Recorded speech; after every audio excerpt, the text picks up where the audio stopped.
খেয়ে না খেয়ে দিন প্রচারের কাজে নিজেকে দিয়ে বিলিয়ে, তাই ফের কাফেরেরা চিনল না এ আলো, দুষ্ট ছেলেদের পিছু দিল লেলিয়ে। পাথরের আঘাতে ক্ষত বিক্ষত হয়ে সারা শরীর থেকে রক্ত ঝরে। হে রাসূল,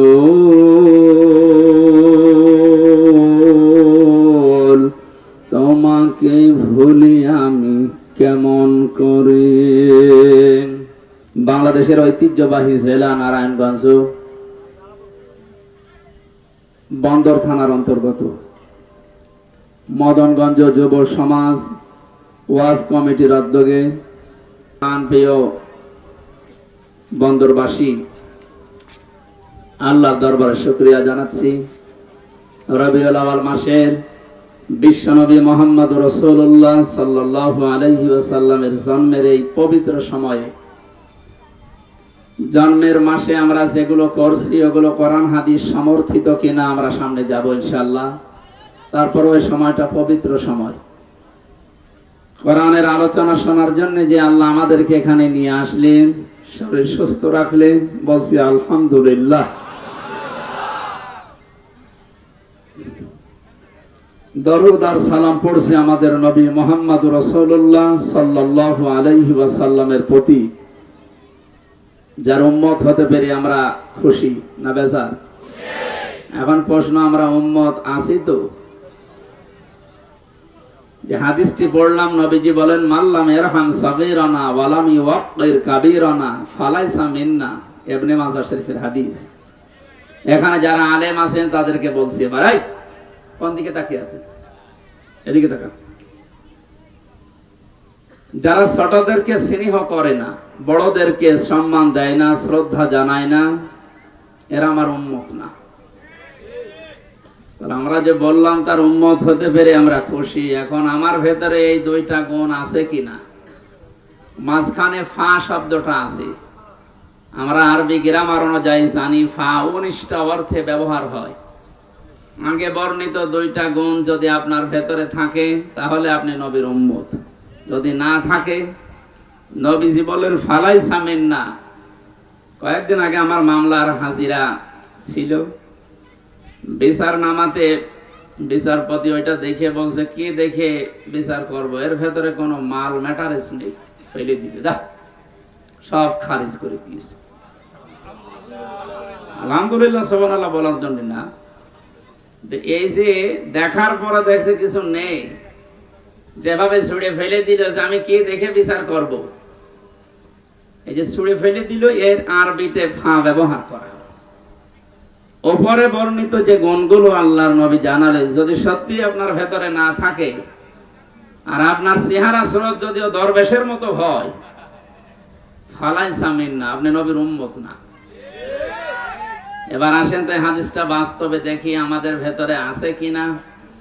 মাল্লাম ইয়ারহাম সাগীরানা, যারা ছোটদেরকে স্নেহ করে না। ছোট কারা? বয়সে যারা ছোট নাকি? না, শুধু এরা না। আপনি যেখানে আছেন ওই জায়গার নিচে যারা আছে প্রত্যেকে আপনার কাছে ছোট। আপনি যে চেয়ারে আছেন, আপনার নিচে যত চেয়ার আছে সবাই আপনার কাছে ছোট। কথা বুঝতেছে? সুতরাং ছোটদেরকে স্নেহ করা লাগবে। আলাম ইউওয়াক্কির কাবীরানা, যারা বড়দেরকে শ্রদ্ধা জানায় না, সম্মান দেয় না। বড় কারা?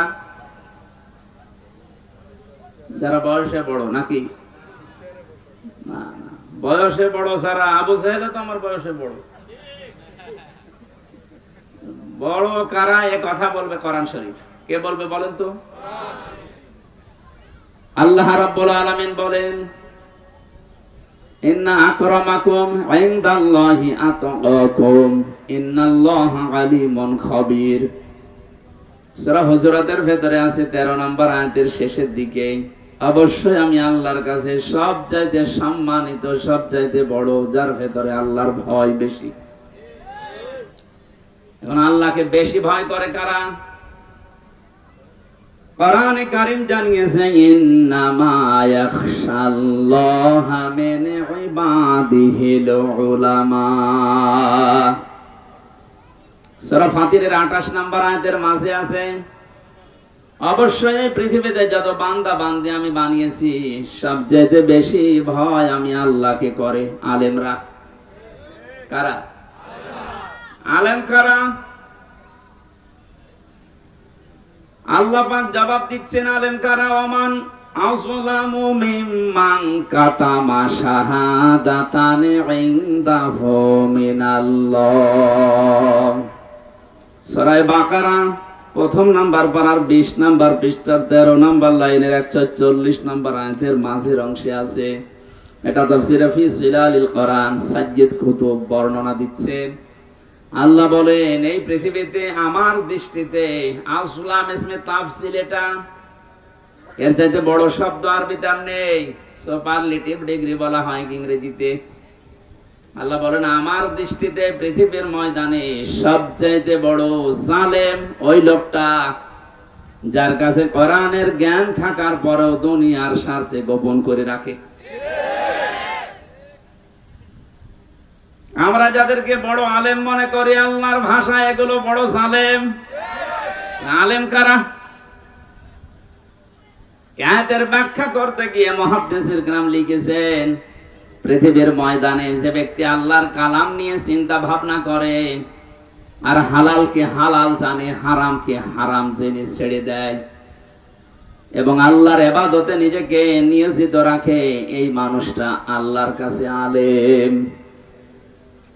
দ্বিতীয় হাদিসে আয়াতের পক্ষে এসেছে আল্লাহর নবী বলেন কিয়ামতের দিন আল্লাহ যখন বিচার আরম্ভ করবেন প্রথম নাম্বারে আল্লাহ পাক নিজের সামনে মানুষকে দাঁড় করাবেন স্রেফ একা একা। কোরআনে কারীম জানিয়েছে ওমা কুল্লুহুম আতিহি ইয়াউমাল কিয়ামাতি ফারদা। সূরা মারিয়ামের 95 নাম্বার আয়াতে আছে কিয়ামতে প্রতিটি মানুষ আমি আল্লাহর সামনে দাঁড়াবে। কয়জন করে? বলেন বলেন। আপনি নিজের কাছে এবার আয়াতটা সামনে নিয়ে ভাবেন তো, কিয়ামতের প্রথম বিচারের যে ধাপ শুরু হবে, বাংলাদেশে আমরা বিচার দেখি কয়েক রকম। নারায়ণগঞ্জের ম্যাজিস্ট্রেট কোর্টে একরকম বিচার হয়, এরপরে আছে জজ কোর্ট, এরপরে আছে হাই কোর্ট, এরপর আছে সুপ্রিম কোর্ট।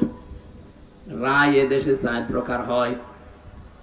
ম্যাজিস্ট্রেট কোর্ট থেকে যদি আপনি ন্যায় বিচার না পান বলতে পারবেন না যে আমি ন্যায় বিচার পাইনি,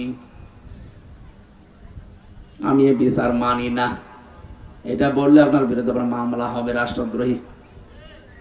এতটুকু বলার ক্ষমতা আপনার আছে যে আমি ন্যায় বিচার পাইনি, আমি ওপরে যাব। যান, কোথায় যাবেন? জাজ কোর্টে যান। জাজ কোর্ট থেকে যদি আপনার বিরুদ্ধে রায় আসে আপনি এতটুকুই বলতে পারবেন যে আমি ন্যায় বিচার পাইনি। যদি বলেন এ বিচার আমি মানি না, মামলা হয়ে যাবে। কথা বুঝতেছে? এরপরে আরেকটা জায়গায় যান, হাইকোর্টে। ওখান থেকে যদি রায় আসে আপনি বলতে পারবেন আমি মানি না, বলা যায় এতটুকু যে আমি ন্যায় বিচার পেলাম না, আমি আরো উপরে যাব। জানার একটা ধাপ আছে সুপ্রিম কোর্ট, ওখানে আবার 2 ভাগ।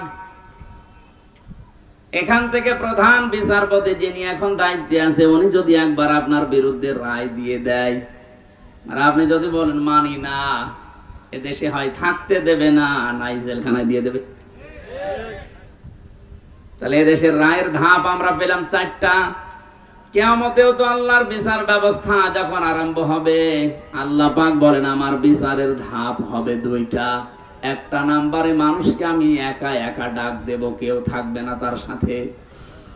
মাতাজালু কদামা বানি আদম আবদি ইয়াউমাল কিয়ামাতি হাত্তা ইসআলান খামসিন আন উমরিহি ফিমা ফানা ওয়া আন শাবাবিহি ফিমা আবলা ওয়া আম্মালিহি মিন আইনা ইকতাসাবাহু ওয়া ফিমা আনফাকাহু ওয়া আন ইলমিহি মাযা আমিলা ফি। মুত্তাফাকুন আলাইহি। বুখারী মুসলিমের যৌথ হাদিস এটা। আল্লাহ পাক বলেন প্রত্যেকটি বনি আদম সন্তানকে আমার সামনে দাঁড় করাবো, ওর আশেপাশে কেউ থাকবে